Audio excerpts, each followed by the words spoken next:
Okay, सो एक बार sympathetic और parasympathetic में डिफरेंस देख लेते हैं। देखो, सिम्पथेटिक का जो ओरिजिन होता है, प्री गैंग्लियोनिक नर्व फाइबर जो ओरिजिनेट होता है वो थोरैकोलम्बर से ओरिजिनेट होता है, स्पाइनल कॉर्ड के रीजन से।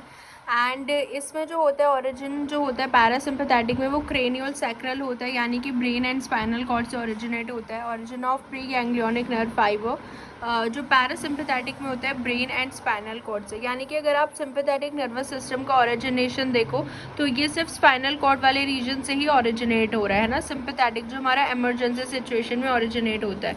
एंड इसका प्री गैंग्लियोनिक नर्व फाइबर जो होता है वो शॉर्ट होता है, पोस्ट गैंग्लियोनिक लंबा होता है, इसका प्री लॉन्ग होता है एंड पोस्ट शॉर्ट होता है, वो हम देख चुके हैं। सिंपैथेटिक नर्वस सिस्टम का जो प्री गैंग्लियोनिक न्यूरोट्रांसमीटर होता है एसिटाइल कॉलिन होता है, एंड पोस्ट में जो न्यूरोट्रांसमीटर होता है nor adrenaline and nor epinephrine होता है। एंड दोनों में प्री और पोस्ट में न्यूरोट्रांसमीटर एसिटाइल कॉलिन रहते हैं। इसका जो प्री गैंग्लियोनिक में रिसेप्टर होता है निकोटिनिक होता है, एंड पोस्ट गैंग्लियोनिक में एड्रेनर्जिक रिसेप्टर होता है इमरजेंसी वाले में। इसका जो रिसेप्टर होता है प्री गैंग्लियोनिक में न्यूरोट्रांसमीटर में वो निकोटिनिक होता है, एंड पोस्ट गैंग्लियोनिक रिसेप्टर जो होता है वो कैसा होता है, मस्क्यूरेनिक रिसेप्टर होता है। ठीक है, सो दोनों में एसिटाइल कॉलिन के ही रिसेप्टर होते हैं। पहले में निकोटिनिक होता है, एंड जो पोस्ट गैंग्लियोनिक वाले नर्व फाइबर है उसका रिसेप्टर होता है मस्क्यूरेनिक। और सिंपैथेटिक वाले में एक हम एक्सेप्शन भी देखते हैं, ये नॉर्मली जो है डोमिनेट करता है फाइट और फ्लाइट रिस्पॉन्स में इमरजेंसी कंडीशन में। ठीक है, और ये इसका एक एक्सेप्शन हमने देखा था स्वेट ग्लैंड वाला। ठीक है, और ये डोमिनेट करता है रेस्ट एंड डाइजेस्ट सिचुएशन में। नॉर्मल सिचुएशन में आपका पैरासिम्पैथेटिक ओरिजिनेट होगा, एंड इमरजेंसी सिचुएशन में सिंपैथेटिक ओरिजिनेट होगा। ठीक है, तो ये क्लियर है। अब हम इनके इनहिबिटर्स देख लेते हैं। इनहिबिटर में हमारे पास होते हैं प्रोपेनोलॉल एंड एटिनोलॉल। सो ये जो दोनों होते हैं ना, प्रोपेनोलॉल ये इनहिबिट करता है जो एड्रेनर्जिक रिसेप्टर होते हैं ना सिंपैथेटिक नर्वस सिस्टम में। हमने देखा कि एड्रेनर्जिक रिसेप्टर होते हैं ऑन द इफेक्टर ऑर्गन। सो ये बीटा 1 और बीटा 2 एड्रेनर्जिक रिसेप्टर को इनहिबिट करता है, एंड एटिनोलॉल जो होता है ये इनहिबिट करता है इस बीटा 1 एड्रेनर्जिक रिसेप्टर को सिर्फ।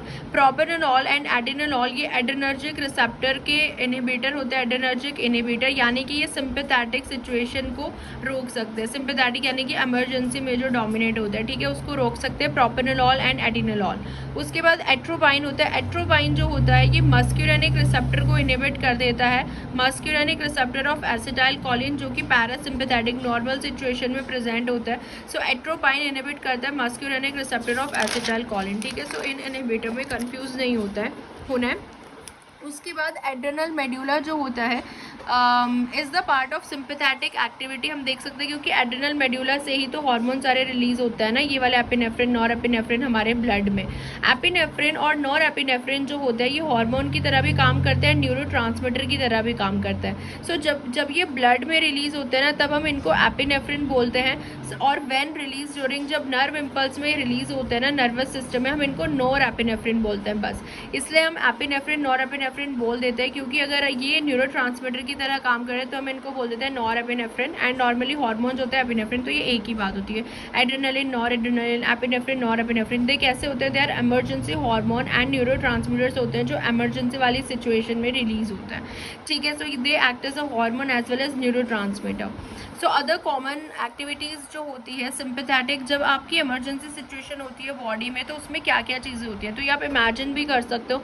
जैसे आप कहीं भी फंस जाते हो या कहीं भी आपको डर लग रहा होता है, इमरजेंसी वाली सिचुएशन मान लो कि डेवलप्ड हो रही है, उस टाइम पे आपका हार्ट रेट बढ़ जाता है। आपकी जो हार्ट की कॉन्ट्रैक्टिलिटी है वो जल्दी कॉन्ट्रैक्ट करेगा, यानी कि आपका कार्डिक आउटपुट बढ़ेगा। कार्डिक आउटपुट होता है heart rate into stroke volume. ठीक है, ये हम कवर कर चुके हैं कि कार्डिक आउटपुट क्या होता है। तो बस आपका हार्ट रेट बढ़ जाएगा, हार्ट से कॉन्ट्रैक्ट होने लगेगी, ज़्यादा ब्लड जो है आपके हार्ट पंप करने लगेगा, ज़्यादा ब्लड पंप करने लगेगा। वेंटिलेशन जो है वो बढ़ जाएगा, यानी कि आप डीप ब्रीथ करने लगोगे, सांस चढ़ जाएगी। ब्रोंक्यूल जो होते हैं आपके डायलेट हो जाएंगे, उनमें ज़्यादा एयर भरने लग जाएगी, ब्रोंक्यूल डायलेट। मेंटल अवेयरनेस आपकी बढ़ जाएगी, आप मेंटली एक्टिव हो जाओगे। ग्लाइकोजिनोलिसिस प्रोमोट होने लगेगा, ग्लूकोनियोजेनेसिस प्रोमोट होने लगेगा, यानी कि ग्लाइकोजिनोलिसिस यानी कि ग्लाइकोजन का ब्रेक डाउन। तो ग्लूकोज आपकी बॉडी में बनने लगता है क्योंकि अब आपको एनर्जी की ज़रूरत है। ग्लूकोनियोजेनेसिस बनने लगेगा क्योंकि तब भी आपकी बॉडी में क्या हो जाएगा, ग्लूकोज बनने लगेगा। ग्लूकोनियोजेनेसिस यानी कि नॉन कार्बोहाइड्रेट की सोर्स से अगर हम ग्लूकोज बना रहे हैं क्योंकि अब बॉडी को एनर्जी की ज़रूरत है। और लिपोलाइसिस होने लगेगा, फैट का ब्रेक डाउन बढ़ जाएगा, है ना। ब्लैडर आपका एकदम इनहिबिट हो जाएगा, क्योंकि इमरजेंसी हार्मोन जो है वो ज़्यादा हो जाते हैं, ठीक है। इमरजेंसी हार्मोन ज़्यादा हो जाएंगे, ब्लैडर आपका इनहिबिट हो जाएगा, प्यूपिल आपका डायलेट हो जाएगा, सलाइवा सिक्रेशन भी इनहिबिट हो जाएगा। इनहिबिट सलाइवा सिक्रेशन, सूख जाता है एकदम आपका गला, है ना, सलाइवा सिक्रेशन इनहिबिट हो जाएगा, ब्लैडर इनहिबिट हो जाएगा, प्यूपिल डायलेट हो जाता है एंड आपकी स्वेटिंग जो है वो बढ़ने लग जाती है। सो ये सारे इमरजेंसी वाली कंडीशन में जो है जितने भी ये सिम्टम्स होते हैं इमरजेंसी कंडीशन में होते हैं, एक्टिविटीज़ होती है सिंपैथेटिक की, ठीक है। तो सिंपैथेटिक याद रखना, सिंपैथेटिक वाला इमरजेंसी में जो है ओरिजिनेट होता है। एंड सिंपैथेटिक और पैरासिम्पैथेटिक किसके पार्ट है? ऑटोनॉमिक नर्वस सिस्टम के पार्ट है। ऑटोनॉमिक किसका पार्ट होता है? पेरिफेरल नर्वस सिस्टम का। सो ओवरऑल हमारा जो पेरिफेरल नर्वस सिस्टम है वो हमने जो है कवर कर लिया है, ठीक है। अब इसके बाद जो है हम ब्रेन का डेवलपमेंट देखते हैं कि ब्रेन में सो अब हम पढ़ने जा रहे हैं ब्रेन डेवलपमेंट, दैट इज़ ठीक है, ये बहुत इंपॉर्टेंट टॉपिक है, इसको हम अच्छे से पढ़ेंगे। ब्रेन डेवलपमेंट में ब्रेन हमारा एक्टोडर्मल ऑरिजिन से ऑरिजिनेट होता है। एक्टोडर्मल क्योंकि हमें पता है कि जब जाइगोट बनता है उसके बाद वो 3 एक्टोडर्म, एंडोडर्म एंड मीजोडर्म में जो है डिफ्रेंशिएट हो जाता है इनर सेल मास, है ना, वो हमने पढ़ेंगे हम अभी फर्टिलाइजेशन में। तो ब्रेन का जो ऑरिजिन होता है वो एक्टोडर्मल ऑरिजिन होता है। एडल्ट ब्रेन की अगर हम बात करें, अगर हम अपने ब्रेन की बात करें, हमारे पास 4 ब्रेन होता है, मिड ब्रेन होता है एंड हिंड ब्रेन होता है, ठीक है। 4 brain, mid brain and hind brain. और जितने भी अगर आप एनसेफेलॉन टर्म पढ़ रहे हो ना, ब्रेन से रिलेटेड टर्मिनोलॉजी होती है ये एनसेफेलॉन, ठीक है। अब हम पहले एम्ब्रियोनिक के ब्रेन रीजन देखते हैं कि एम्ब्रियो में कौन कौन से ब्रेन रीजन बनते हैं, उसके बाद तब जाके एडल्ट के अंदर क्या क्या बनता है। 4 ब्रेन के जो पार्ट होता है ना, 4 ब्रेन के अंदर हमारे आ जाते हैं टेल एनसेफेलॉन, डाई एनसेफेलॉन। 4 ब्रेन के अंदर आ जाते हैं टेल एनसेफेलॉन, डाई एनसेफेलॉन। टेल एनसेफेलॉन से हमारा पूरा सेरिब्रम वाला पार्ट बनता है, जिसके अंदर हमारा सेरिब्रल कॉर्टेक्स आ जाता है, वाइट मैटर आ जाता है एंड बेसल न्यूक्लियाई आ जाता है सेरिब्रम के अंदर, ठीक है। सेरिब्रल कॉर्टेक्स आ गया, वाइट मैटर आ गया, बेसल न्यूक्लियाई आ गया। अभी हम इसको डायग्राम में भी देखेंगे। तो आपको ये याद करने की बहुत ज़्यादा ज़रूरत है कि 4 ब्रेन में टेल एनसेफेलॉन आ जाते हैं जो सेरिब्रम बनाते हैं। देन डाई एनसेफेलॉन जो होता है ये पूरा हमारा थैलेमस एंड हाइपोथैलेमस एपिथैलेमस वाला जो पार्ट होता है वो ये बनाता है डाई एनसेफेलॉन। सो अगर पूछे कि थैलेमस और हाइपोथैलेमस कौन से पार्ट से डिराइव्ड होते हैं, बेसिकली पार्ट होते हैं 4 ब्रेन के डिराइव्ड डाई एनसेफेलॉन से बनते हैं, थैलेमस, हाइपोथैलेमस एंड एपिथैलेमस। उसके बाद मिड ब्रेन जो है ये एक ही रीजन होता है इसका, मेस एनसेफेलॉन। देखो एम से मिड एंड एम से याद रख सकते हो, मेस एनसेफेलॉन ये हमारा मिड ब्रेन बनाता है which is a part of brain stem.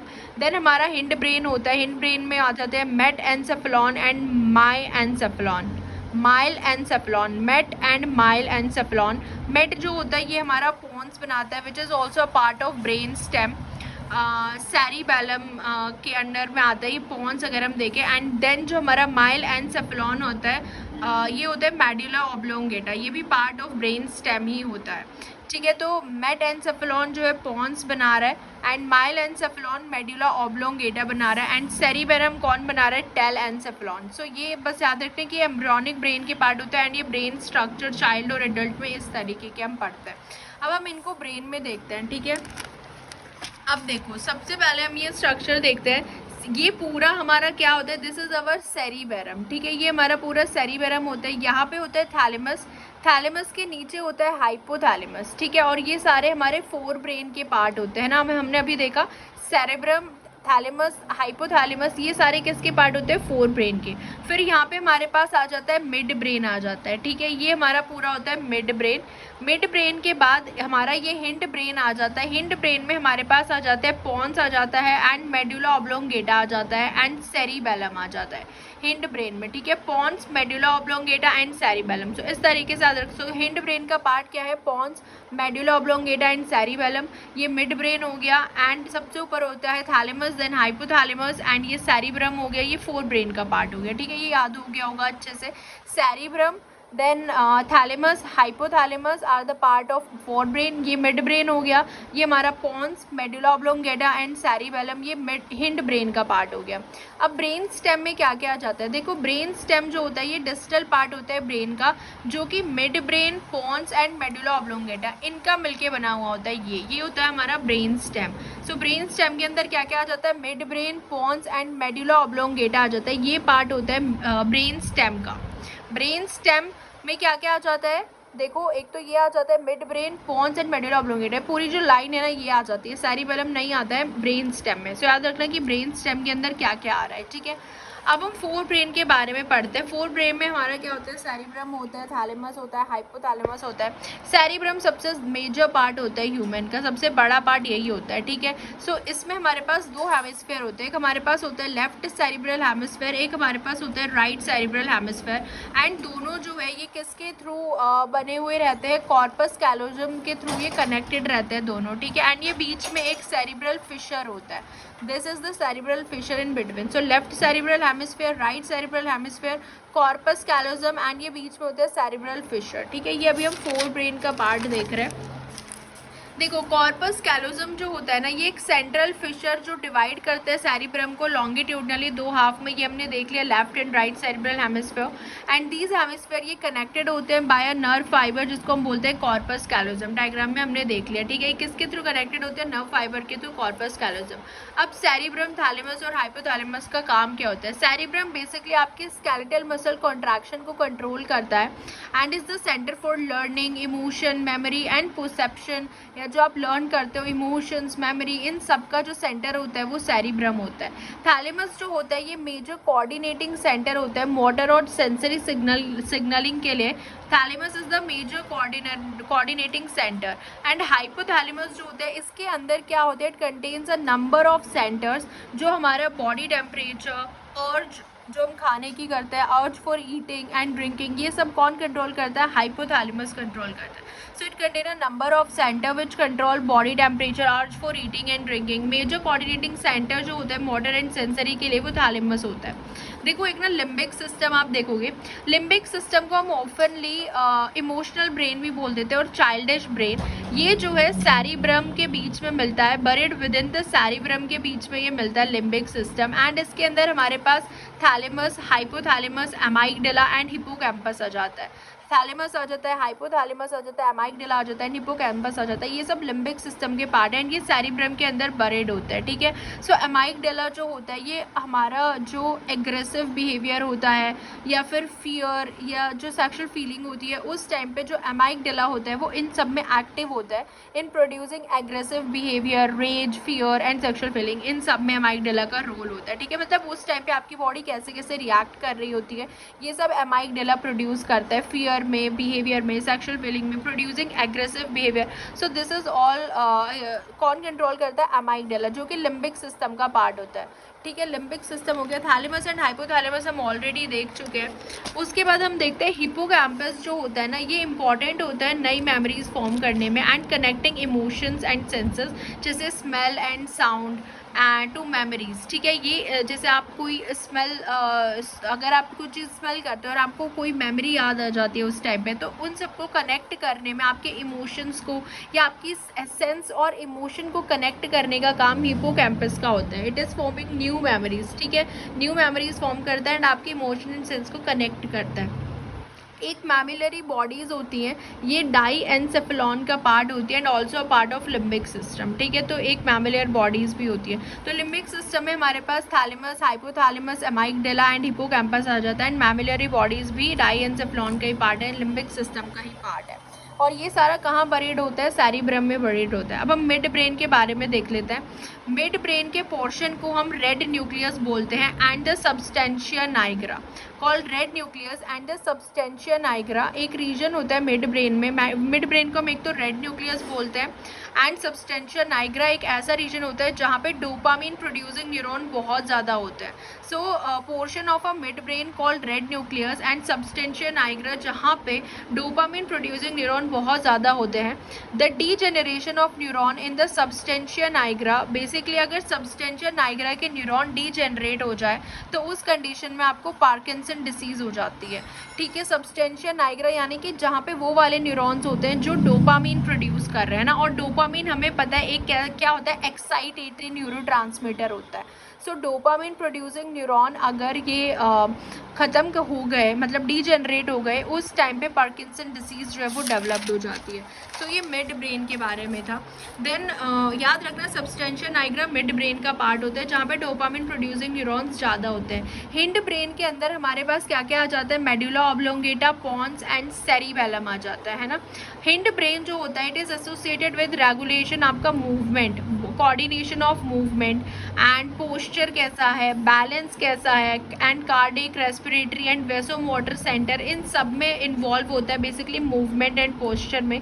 Cerebellum, medulla oblongata and pons. Pons जो होता है it also associated with control of sleep cycle, respiration and reflexes में पॉन्स इन्वॉल्व होता है, ठीक है। और ये मूवमेंट में है ना, और जो वेसोमोटर सेंटर्स होते हैं, कार्डिक के कुछ बैलेंस सेंटर्स होते हैं यहाँ पे, तो ये हम देखेंगे, पढ़ेंगे हम पूरा जो कंट्रोल एंड रेगुलेशन होता है। तो इन ब्रेन में याद रखना these are associated with regulation, coordination of movement, posture कैसा है आपका, बैलेंस कैसा है, रेस्पिरेटरी और वेसोमोटर सेंटर यहाँ पे प्रेजेंट होते हैं। Medulla oblongata, pons and cerebellum इसमें इन्वॉल्व होते हैं। और control of sleep cycle, respiration and reflexes में पॉन्स होता है। मेडुला ऑब्लोंगेटा जो होता है ना, ये जंक्शन पे प्रेजेंट होता है ब्रेन और स्पाइनल कॉर्ड के, ये हमारे इनवॉलेंट्री एक्शन को भी कंट्रोल करता है मेडुला ऑब्लोंगेटा, जैसे कि स्वैलोइंग, वॉमिटिंग, जो हमारे कंट्रोल में नहीं है, involuntary action, vomiting, breathing, sneezing, heart rate as well. So इन सब इनवॉलेंट्री एक्शन में मेडुला ऑब्लोंगेटा जो है वो इन्वॉल्व होता है। तो हमने तीनों पार्ट देख लिए, that is fore brain, cerebrum जिसमें आया सेरिब्रम, देन उसके अंदर था हमारे पास हाइपोथैलेमस, थैलेमस था, एंड देन हमारे पास था mid brain, and then hind brain में हमारे पास आ गया pons, medulla oblongata and cerebellum. And जो लिम्बिक सिस्टम था वो सेरिब्रम के अंदर ही होता है। लिम्बिक सिस्टम में हमारे पास hypothalamus, thalamus, amygdala as well as hippocampus भी आ जाता है। और मिड ब्रेन में एक रीजन हमने देखा जिसको हम बोलते हैं सबस्टेंशिया नाइग्रा, जो पार्किंसन डिसीज से रिलेटेड होता है, ठीक है। सो पार्किंसन डिसीज़ ये मोस्टली एज रिलेटेड, अब हम थोड़े से इनके डिसऑर्डर्स देख लेते हैं, ठीक है, अगर यहाँ पे कुछ कमियाँ आ जाए तो कैसे ये रोल करते हैं। सो जो पार्किंसन डिसीज़ होती है ना, ये मोस्टली एज रिलेटेड होता है, न्यूरोलॉजिकल डिसऑर्डर है, प्रोग्रेसिव न्यूरो डीजेनरेटिव डिसऑर्डर बोलते हैं। इसके अंदर क्या होता है ना, जो डोपामिन न्यूरोट्रांसमीटर होते हैं ना, क्योंकि इसके अंदर जो सबस्टेंशिया नाइग्रा होता है जहाँ पे डोपामिन न्यूरोट्रांसमीटर सबसे ज़्यादा प्रोड्यूस होता है, उस वाले पोर्शन का डीजेनरेशन हो जाता है, उसकी कमी हो जाती है, जो कि मिड ब्रेन का पार्ट है ना। अभी हमने पढ़ा सबस्टेंशिया नाइग्रा, तो इसकी वजह से ये पार्किंसन डिजीज़ होती है। इसके सिम्टम्स क्या होंगे, बॉडी में ट्रेमर्स फील होने लग जाएंगे, बॉडी पार्ट में, बॉडी मूवमेंट आपका स्लो हो जाएगा, रिजिडिटी डेवलप्ड हो जाएगी, स्टिफनेस डेवलप्ड हो जाएगी, पोस्चरल अनस्टेबिलिटी आ जाएगी, एंड स्पीच प्रॉब्लम होने लगता है लेट लेवल जब होता है। और इसके लिए एक टैबलेट भी आती है सिंडोपा, जिससे हम डोपामिन जो है वो प्रोड्यूस कर सकते हैं, सिंडोपा। तो ये कुछ सिम्टम्स होते हैं पार्किंसन डिसीज़ में, ये एज रिलेटेड होते हैं, न्यूरोलॉजिकल डिसऑर्डर होता है, ठीक है। उसके बाद दूसरा हम अल्जाइमर डिसीज़ देखते हैं। अल्जाइमर डिसीज़ ये भी age relative progressive neuro degenerative disorder होता है। इसके अंदर जो कॉलिनर्जिक न्यूरॉन्स होते हैं ना, डीजेनरेट हो जाते हैं, कहाँ पे, सेरिब्रल, हिप्पोकैम्पस एंड पोन्स वाले रीजन में ब्रेन के। कॉलिनर्जिक न्यूरॉन्स, कॉलिनर्जिक न्यूरॉन्स हम बोलते हैं जो एसिटाइल कॉलिन प्रोड्यूस करते हैं ना, वो वाले जो न्यूरॉन होते हैं। सो कॉलिनर्जिक न्यूरॉन डीजेनरेट हो जाते हैं एंड सेरिब्रल, हिप्पोकैम्पस एंड पोन वाले रीजन में ब्रेन के, इसमें मेमोरी लॉस हो जाता है। सो डेमेंशिया की प्रॉब्लम अल्जाइमर डिसीज़ में आती है, ठीक है। इसके अंदर कॉलिनर्जिक न्यूरॉन डीजेनरेट हो जाता है। फिर एक हंटिंगस्टन डिजीज़ आता है, ये ऑटोसोमल डोमिनेंट डिसऑर्डर होता है, ये भी न्यूरो डीजेनरेशन हो जाता है। इसमें भी न्यूरॉन्स का जो हमारे सेरिब्रल कॉर्टेक्स के न्यूरॉन्स होते हैं एंड बेसल रीजन गैंग्लिया के जो न्यूरॉन होते हैं हंटिंगस्टन डिसीज़ में। इसके अंदर एक हमारे पास ट्राई न्यूक्लियोटाइड रिपीट होता है, CAG, जिसका एक्सपेंशन हो जाता है, ये न्यूक्लियोटाइड रिपीट बढ़ जाता है बहुत ज़्यादा हंटिंगस्टन डिसीज़ में, ठीक है। तो ये भी एक ऑटोसोमल डोमिनेंट डिसऑर्डर होता है। इसके अंदर भी न्यूरो डीजेनरेशन होता है न्यूरॉन्स का, cerebral cortex and basal region ganglia के, ठीक है। इनमें याद रखना पार्किंसन डिसीज का सबसे डिफरेंट है, क्योंकि उसमें सबस्टेंशिया नाइग्रा वाला रीजन जो है वो डीजेनरेट हो जाता है। इसके अंदर कॉलिनर्जिक न्यूरॉन डीजेनरेट हो जाते हैं अल्जाइमर के अंदर, एंड हंटिंगस्टन में सेरिब्रल कॉर्टेक्स और बेसल रीजन जो गैंग्लिया होते हैं वहाँ के न्यूरॉन का डीजेनरेशन हो जाता है। और न्यूक्लियोटाइड जो होता है ना, उसका एक्सपेंशन हो जाता है एक न्यूक्लियोटाइड का, जो कि CAG न्यूक्लियोटाइड होता है। इसके बाद हम देखते हैं एपिलेप्सी, तो आपने सुना होगा, इट इज़ डिफेक्ट इन जो इलेक्ट्रिकल डिस्चार्ज होता है ना न्यूरॉन में, उसमें डिफेक्ट आ जाता है, ब्रेन एक्टिविटी जो है वो एबनॉर्मल हो जाती है, सीजर्स आने लगते हैं, ठीक है। तो ये होता है एपिलेप्सी, जिसमें हमारा इलेक्ट्रिकल डिस्चार्ज हो जाता है न्यूरॉन में। टाइप ऑफ साइकोटिक डिसऑर्डर्स अगर हम देखें, एक साइकोटिक डिसऑर्डर स्किज़ोफ्रेनिया हम देखते हैं, ये यंगर एज में भी हो सकता है। इसके अंदर क्या होता है ना, डोपामिन की एक्टिविटी बढ़ जाती है। देखो, आप देखो जैसे हमने पार्किंसन देखा, उसमें डोपामिन की एक्टिविटी कम हो जाती है क्योंकि सब्सटेंशिया नाइग्रा वाला जो रीजन होता है वही डिजेनरेट हो जाता है जो डोपामिन बना रहा होता है। लेकिन इसमें उल्टा है, उसके इसमें डोपामिन की एक्टिविटी बढ़ जाती है।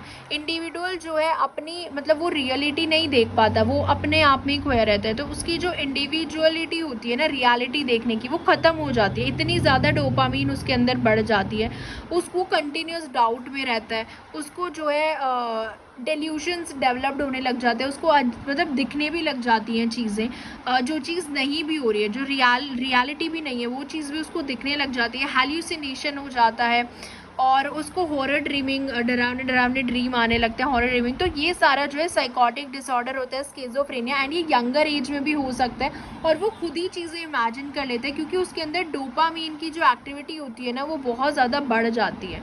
ठीक है, तो इसलिए जो है डोपामिनर्जिक एक्टिविटी बढ़ जाती है। जैसे आप पार्किंसन डिसीज़ देखते हो, उसके अंदर हम उनको सिनडोपा देते हैं जिससे उसकी डोपामीन की एक्टिविटी बढ़ी रहे ब्रेन की।